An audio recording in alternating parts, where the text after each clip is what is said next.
நம்பி நடக்கிறேன் என் தகப்பனே,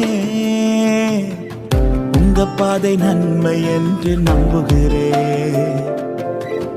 உம்மை நம்பி நடக்கிறேன் என் இயேசுவே, உங்க பாதை நன்மை என்று நம்புகிறேன். நீங்க பிடிச்சிடுங்க உங்க கரத்தால என்ன, நீங்க நடத்திடுங்க உங்க சித்தம் போல என்ன.